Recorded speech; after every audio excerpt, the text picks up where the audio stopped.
Welcome to What the Like Fear the Walking Dead, if by dead you mean naked. To preview tonight's show, let's join my better half, Isis Love. Woolly Buns, what do we have in store for tonight's show? Hello, Jim. Are you a man over 30 that has never experienced the touch of a human female? Would you rather be electrically shocked or experience a simulated death before talking to women? If you answered yes or maybe to these questions, this show is for you. Thank you very much, Honey Lamb. We'll join you at the end of the show. Hey, what has 8 legs, 4 brains, and tons of attitude? No, it's not conjoined millennial quadruplets. It's our panel. In the far chair, she's cuter than a bear cub being devoured by a pack of wolf pups. It's intimacy coach Raven Avery. In the middle chair, it's nurse and suburban squirrel. It's Frankie J. She's so sharp, junkies use her to get high. In between them, if being adorable was a crime, she'd be waterboarded by Amnesty International, and Amnesty International would be okay with it so long as she wore a white t-shirt. It's Barstool Philosopher, Holly Hall. Finally, sitting next to me, he's an actor, writer, producer. He's the most famous person you've never heard of. It's CJ Suburban. If penetrating insight were taxes, accountants would do him at the last minute, even with an extension. Issue number 1, why do men fall in love with waitresses in the skies above? Countless men have fallen for the charms of female flight attendants while flying. Now a behavior expert has revealed why it is that men find it so easy to find love in the friendly skies. Psychologist Judy James puts the phenomenon down as to, quote, feeling of helplessness, unquote, men feel when they fly, which makes them vulnerable to people paid to look after them. Quote, because you are helpless and they are taking control of your life, this creates feelings of love, dependency, and almost a parental feeling, unquote. For more, we turn to our relationship correspondent, Peekaboo Kitty. PK, your thoughts?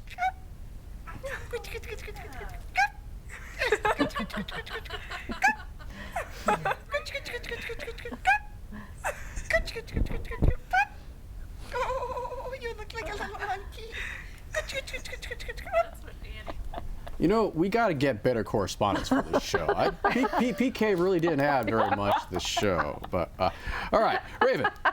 Men fall for stewardesses because they feel helpless. Are you buying this or not? Well, I don't know why this is just about men. I fall in love with the stewardesses all the time.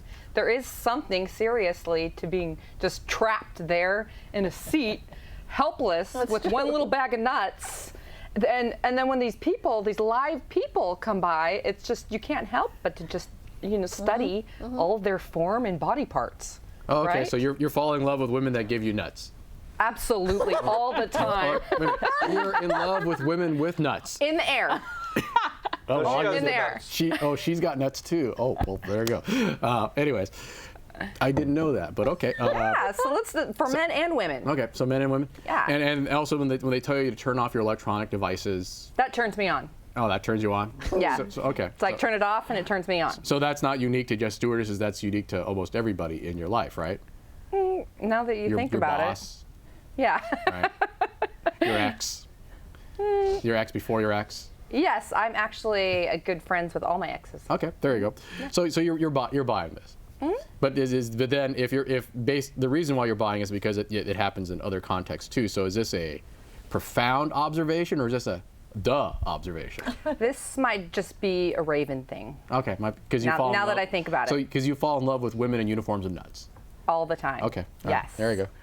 Hey, Frankie, you're a nurse, right? You used to be a nurse.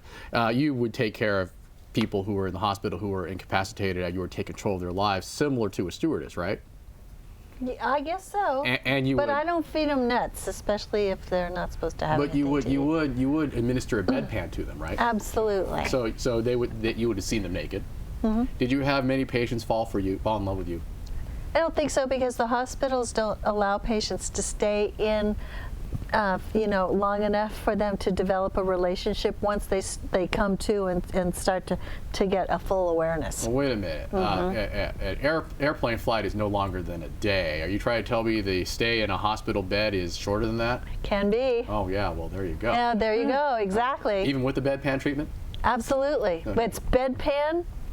Get the prognosis, get the diagnosis, get them out the door with a discharge planner. Okay, so they less than 24 hours, right on. You've just made your paycheck. So they didn't and fall a in love raise. with you, even though you took care of them and you dumped them in less than a day? That's right. So you didn't meet guys that had those issues? I did not. Okay. Sorry. All right. Okay. Okay. Well, Ollie, I don't know. I don't think you're probably the furthest person that would have any insight into the airline industry and service and entertainment and thereof. So what's your take on this?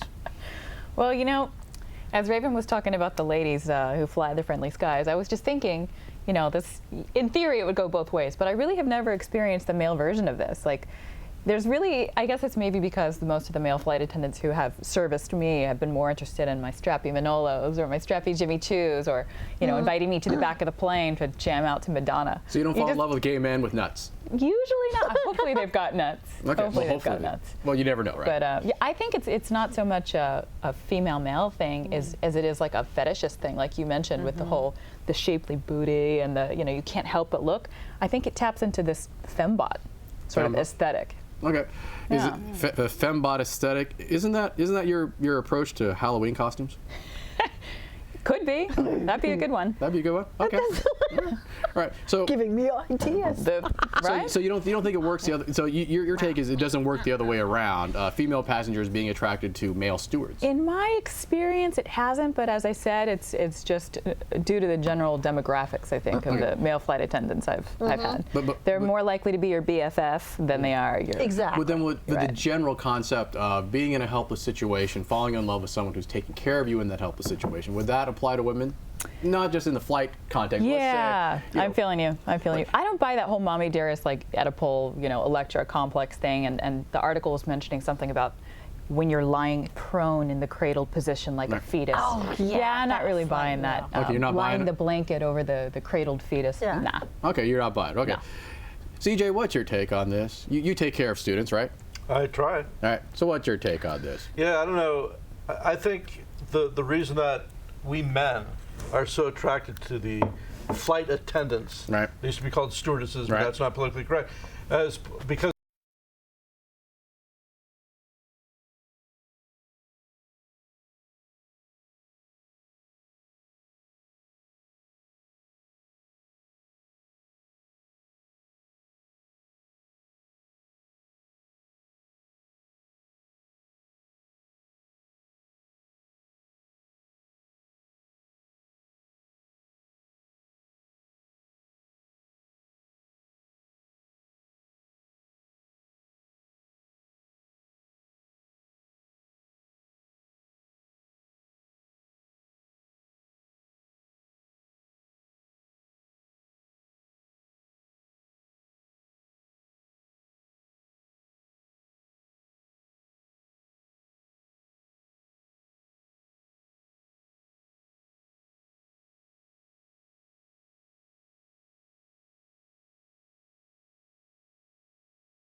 And we are back from our first break. Issue number 3. Would you rather have a shock than wake up to an alarm clock? For those of you who are habitual snooze button abusers, there is another alternative to the alarm clock. The Shock Clock Band is a wearable device that will shock you at a preset time. Alternatively, the band will vibrate or beep or give you all three. The idea isn't to shock you every morning. The makers claim it's to program yourself via aversion therapy into permanently becoming a morning person. Speaking of which,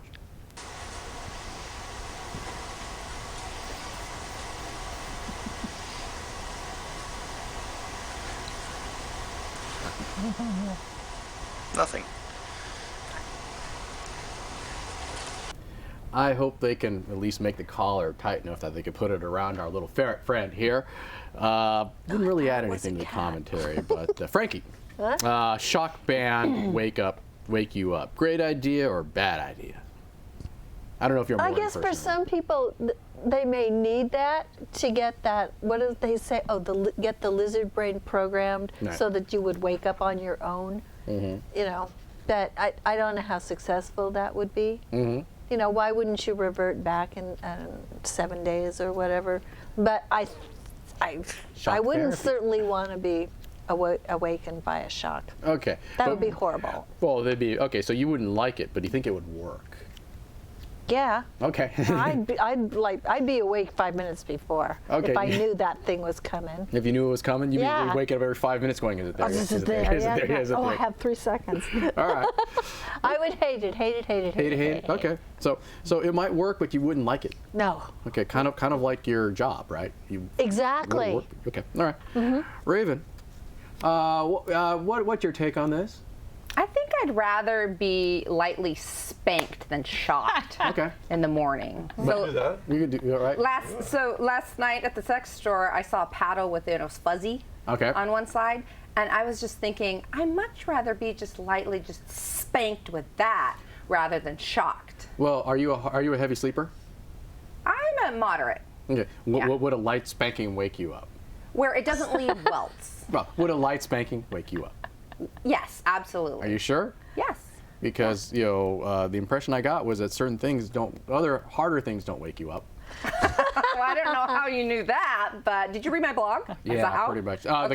The comment section. Okay, got it. No, absolutely a light spank. And the shocker idea, I'm all about being gentle, with this process of waking up. So the gentle spanking idea, I think, will, with maybe a cup of tea afterwards, it just would really set my day. Oh, you're just more of a touchy-feely kind of person, right? Absolutely. Okay. My love language is touch. Okay, so we'll go to the real brutal world of academia here. CJ, what's your take on the shock collar or shock band to wake you up? So let's bifurcate the argument. First of all, if we're Good actually word. getting a shock therapy, then if somebody's depressed, that could actually help them. Right. Vis-a-vis previous experimentation with the shock therapy realm. Now, secondly, Highly intellectual argument. I've been shocked already when I wake up having to look at my ex-girlfriend with that weird mud on her face. So Oh, I don't know. That was pretty shocking. You're waking up to your ex-girlfriend every morning? mud. I Is thought that you the were single shock? for 5 years. Yeah, well, Maybe that's the shock. Okay, so this is the nightmare. Then. Oh, okay. All right. So would you get one? Yeah. Okay. Yeah, You get a shock band? yeah. Would you wear it Sure. on your wrist? Yeah. As On your opposed to other penis? parts of your body? Well, I'd probably wear it on my ankle. Oh, okay. Would that work? Yeah, sure. That way nobody can see it. Oh, okay. And then so you rake up your sleepy foot syndrome, right? Yeah, I don't know. Oh, there you go. There's it. Restless You can legs. tell right now. And you also have a legal background. So is this like the modern day version of the Ford Pinto or lawn darts? It depends. If we go through the whole product malfeasance scenario in terms of whether or not it met consumer expectations or not. Right. And then if there's a warning on the device, Right. if there's no warning, Right. then there could be a product defect based on Right. improper warning. Right. Or if it leaves the factory defective, then it could be strict product liability. All right. I got 30 seconds left. Holly, I'm going to let you have last word on shock band. I would say shock collar, but no, it's a band. Further to what Raven brought up about the welting of the bodies, and I personally love this idea, by the way, because the aversion therapy, I'm a bit of a masochist, so this appeals to me as well. But I just keep having this image of 50 Shades of Grey, the whole welting thing, and I think the way that this would work best, or one way to sort of extrapolate this technology, would be to create a remote detonation device. So you could use it either on yourself or on other people, but 50 Shades of Grey, the whole remote vibrating butterfly bullet situation from across the room. So we can update the app so that your boyfriend who's out of town can shock you away. To use it on others, or if someone does something you don't like. Again, they're retraining. Oh, like that Star Trek episode Behavior with modification. Picard and how many likes there were. Remote detonation, vibrating shock clock or watch. Let's do our own experimentation. Yeah, There you you like it? 007. Right? That's like pleasure 007. All right. Now, issue number 4. Would you just die to go on this ride? Duh. Yeah, sorry, I couldn't think of a rhyme. For those of you who are curious about what dying is like, the Samadhi Death Simulator in Shanghai, China is your e-ticket ride. If you're young enough to not know what an e-ticket ride is, you're too young. It begins by having you lie down on a giant conveyor belt, which takes you into an oven where you die and are cremated. Once dead, you find yourself in a huge area made of latex. This is the womb from which you are reborn into a pool of balls. Yeah, that's my description of my house, pool of balls. Now, for legal reasons, we can't show you what the ride looks like, but our crack production staff was able to produce a simulation here.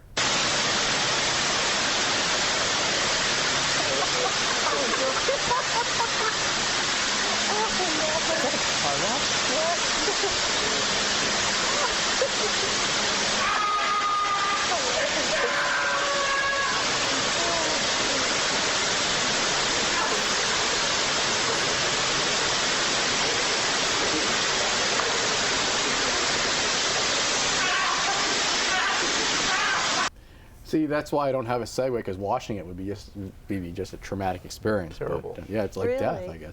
Hey, CJ, I'm going to start with you. Death Ride Simulator, hit or a miss? Miss. Why is that? Who wants to feel what it looks like to die? I mean, first of all, how do they even know what it is to die unless they've had a near-death experience? And who wants? I'd rather feel alive than dead. Okay. Except I do like the part with the balls. With the balls. Well, the question for you, have you been married before? Yes. How would you think they would compare? Towards the beginning of the relationship, it probably wouldn't compare, but towards the end, it'd be an exact, straight-on comparison. Being cremated and cremated and And having her take all my property away, of course. and then wake And up my balls. and then wake up at pool balls. Yeah. Okay, so my you're not going to partake of this. I don't think so. Yeah, I don't think so. It's another reason not to go to Shanghai, China. Well, I go to Shanghai, but I avoid the death simulator. Okay, I thought there was a warrant. Oh, is there? I don't know, Oh, but okay. Forget that then. maybe the goat died. I'm not Yeah, sure. we'll go to Vietnam instead. All right. Holly, Death Ride Simulator, hit or miss for you? Because Hit. you're the masochist. A hit. I am a masochist, and I'm a bit of a experiential. Okay. I sponge experiential stuff. So Because you're still getting the shock band that leaves you. I'm definitely getting the shock band, but I just love how creepy the whole idea is of coming out, basically popping out the other end of a giant latex vagina into a room full of balls. Right? What kind of a total degenerate would you feel like popping out the other end? Actually, I think that was in my autobiography. I came out in a pool full of latex balls. But Doesn't this remind you a little bit of the McDonald's Playland? You know, when you jump into the huge playground full of balls. It's like an adult deviant version of Playland. McDonald's. Well, not necessarily deviant. Deviant is very judgmental. It's alternative version. Oh, and we're we nothing want from this. judgmental here. That's right. We're not even judgmental here at all, right? Speaking of judgmental, Frankie, what's your take on the Death Ride Simulator? It wouldn't be something that I would want to experience, the death part. I did kind of like the idea of the rebirth Okay. part of it, not necessarily going through the womb and coming out in a pool of Pool of balls. styrofoam balls. I mean, that was stupid, but I liked that concept of being able to conceptualize a rebirth. Okay.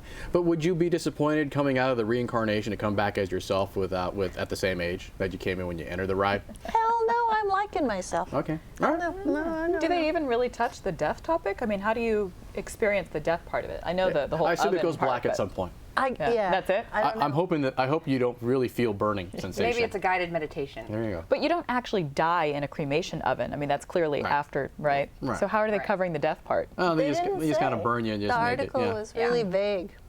Raven, you got 20 seconds. So what's your take on this? If it's like the simulation, I'll do it. Okay. Okay? Although it looks more like you're polishing a penis. Right. It looks more like that experience, so I'm willing to do that.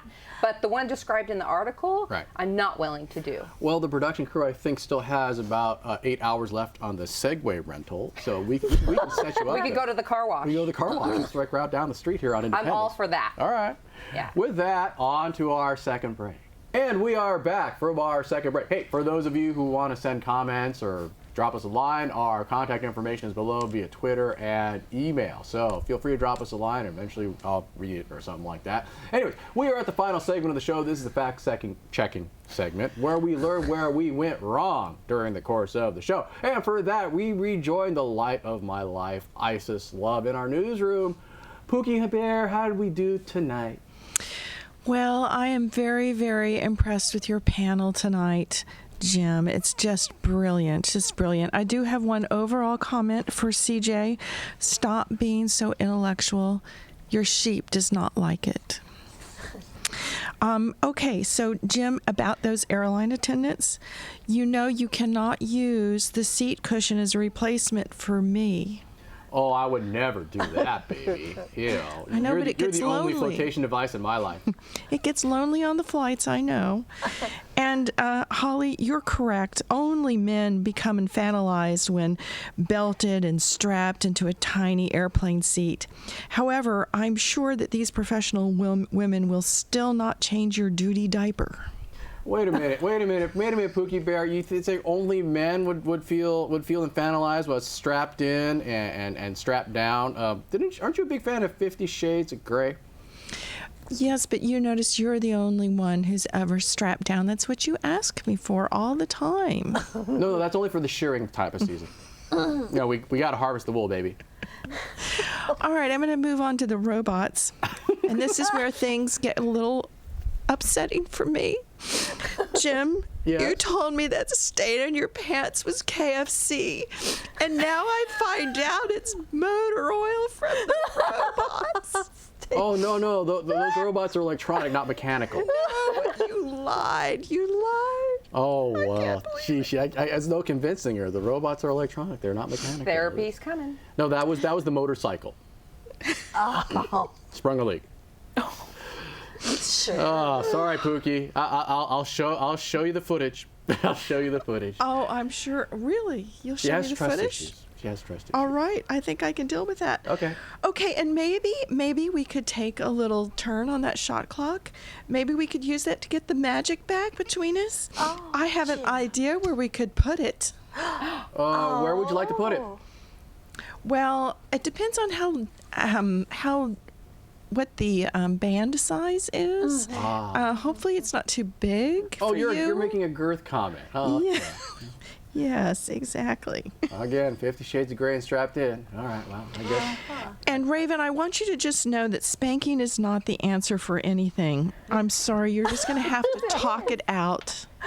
You know, some men might actually prefer the spanking to the talking, baby. I know, but as an intimacy coach, you'd think Raven would know better. You have to talk it out. And Well, we're you going need to be to try it. talking. We're going to be talking later, Jim. Okay. All right, we got a minute left, babe. What else you got? Well, I had one last comment about death.